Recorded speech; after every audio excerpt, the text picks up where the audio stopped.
இன்றைய காலை பொழுதிலும் கூட இது வானத்தின் வாசல் ஊழியத்தின் மூலம் உங்களை சந்திப்பதில் கர்த்தருக்குள் மிகுந்த சந்தோஷம் அடைகிறேன். சோர்ந்து போய் இருக்கிறீர்களா? பல பிரச்சனைகளோடு இருக்கிறீர்களா? எதற்கெடுத்தாலும் என் இருதயம் சோர்ந்து போய் காணப்படுகிறது. என் சோர்வுக்கு யார் பலன் கொடுப்பான்? என்னை ஆற்றி தேற்றுவது யார் என்று நீங்கள் தேவ சமூகத்தை நோக்கி கொண்டிருக்கிறீர்களா? உங்களை பார்த்துத்தான் ஆண்டவர் சொல்லுகிறார், சோர்ந்து போகிற உனக்கு நான் பலன் தருவேன் என்று ஆண்டவர் இன்றைய காலை பொழுதில் வாக்கு கொடுக்கிறார். இன்றைய காலை பொழுதிலும் கூட ஆண்டவர் நமக்கு தரக்கூடிய நல்ல வார்த்தை என்னவென்றால், ஏசாயா 40ஆம் அதிகாரம் 29ஆம் வசனம் இவ்வாறாக சொல்லுகிறது, சோர்ந்து போகிறவனுக்கு அவர் பலன் கொடுத்து சத்துவமில்லாதவனுக்கு சத்துவத்தை பெருக பண்ணுகிறார். வசனம் இவ்வாறாக சொல்லுகிறது, சோர்ந்து போகிறவனுக்கு அவர் பலன் கொடுத்து சத்துவமில்லாதவனுக்கு சத்துவத்தை பெருக பண்ணுகிறார். சோர்ந்து போய் இருக்கிறோம். இன்றைக்கு அநேக காரியங்களை குறித்து சோர்ந்து போய் பலன் இழந்து போய் காணப்பட்டு கொண்டிருக்கிறோம். பிள்ளையினுடைய காரியமாய் இருக்கலாம், வியாதியின் மூலம் சோர்ந்து போய் காணப்பட்டிருக்கலாம், பிரச்சனைகள் போராட்டத்தின் மூலம் சோர்ந்து போய் காணப்பட்டிருக்கலாம், தொழிலில் நஷ்டம் ஏற்பட்டு அதனால் சோர்ந்து போய் பலன் குன்றி காணப்பட்டு கொண்டிருக்கலாம். வியாதி வந்திருக்கிறதே, இந்த வியாதியிலிருந்து விடுதலை கிடைக்கவில்லையே என்று இருதயத்தில் ஒரு சோர்வு வந்திருக்கலாம். ஆண்டவர் சொல்லுகிறார், எந்த விதமான சோர்வில் நீ இருந்தாலும் நான் உனக்கு பலன் தருவேன். நான் உன்னோடு கூட இருக்கிறேன். நான் உன்னை திடப்படுத்தி ஸ்திரப்படுத்தி தப்புவித்து தாங்கி உன்னை நான் வழி நடத்துவேன் என்று ஆண்டவர் இன்றைய காலை பொழுதில் ஒவ்வொரு தேவ பிள்ளைகளையும் பார்த்து அவர் வாக்கு கொடுத்து கொண்டிருக்கிறார். ஆண்டவர் சொல்லும்போது சொல்லுகிறார், உங்களுக்கு புது பலனை நான் தருவேன். சோர்ந்து போய் என்னுடைய சமூகத்தில் கண்ணீர் வடித்து கொண்டிருந்தாய் அல்லவா? உன் கண்ணீரை காண்கிற தேவன் நான் உன்னோடு கூட இருக்கிறதுனால உனக்கு நான் புது பலனை நான் தரப்போகிறேன். அந்த புது பலன் எப்படி இருக்குமாம்? கர்த்தருக்கு காத்திருக்கிறவர்களோ புது பலனை அடைவார்கள் என்று ஆண்டவர் சொல்லுகிறார். அந்த புது பலன் உங்களில் வரும்போது அவர்கள் கழுகுகளைப் போல செட்டைகளை அடித்து எழும்புவார்களாம். அவர்கள் ஓடினாலும் இளைப்படையார்கள், நடந்தாலும் சோர்ந்து போகார்கள். ஆண்டவர் எவ்வளோ பெரிதான வாக்கு தத்தத்தை நமக்கு தந்து கொண்டிருக்கிறார் தெரியுமா? அவர் நமக்கு தரக்கூடிய பலன் நம்மை கழுகுகளைப் போல உயர பறக்க வைக்குமாம். சோர்ந்து போய் கிடக்கிற உனக்கு கொடுக்கக்கூடிய பலன் உயரே பறக்கக்கூடிய கழுகை போல இருக்கும். நீ ஓடினாலும் இளைப்படைய மாட்டாய், நடந்தாலும் சோர்வு அடைய மாட்டாய்.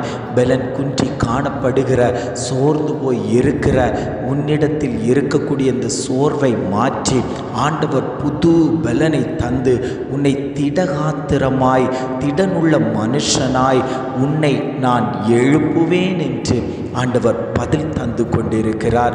பலனற்றவனுக்காயிலும் பலன் உள்ளவனுக்காயிலும் உதவி செய்கிற கர்த்தர் இன்றைக்கு உங்கள் மத்தியில் இருந்து கொண்டிருக்கிறார்.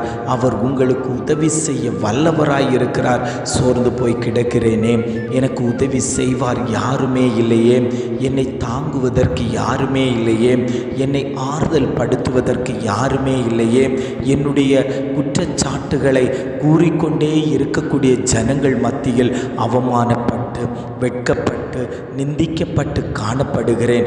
எனக்கு ஆறுதலான 4 வார்த்தைகள் சொல்வதற்கு யாருமே இல்லையே என்று நீ எதிர்பார்த்து கொண்டிருக்கிற வேளையில் ஆண்டவர் உனக்கு சொல்லுகிறார், நான் உனக்கு உதவி செய்ய வருவேன் என்று ஆண்டவர் இன்றைய காலை பொழுதில் ஒவ்வொரு குடும்பங்களை பார்த்து ஆண்டவர் பதில் கொடுத்து கொண்டிருக்கிறார். பலன் உள்ளவனுக்காயிலும் பலனற்றவனுக்காயிலும் உதவி செய்கிற தேவன் இன்றைக்கு உங்கள் மத்தியில் உதவியாளராய் துணையாளராய் அவர் கூடவே வந்து கொண்டிருக்கிறார். நீ போகும்போது அவர் வருகிறார், நீ உட்காரும்போது அவர் வருகிறார், நீ எழுந்திருக்கும் போது அவர் உன்னோடு கூட இருக்கிறார். உன்னோடு கூட நான் வருவேன் என்று வாக்குத்தத்தம் தந்தார் அல்லவா? உனக்கு சோர்வு வரும்போது அவர் உன்னை விட்டு விடவே மாட்டார், உன்னோடு கூட இருப்பார். நீ எத்தனையோ நாட்கள் அழுது விழித்திருப்பாய். உன் கண்ணீரெல்லாம் ஆண்டவருடைய துருத்தியில் வைத்து உன்னை அவர் கணக்கு பார்த்து கொண்டிருக்கிறார்.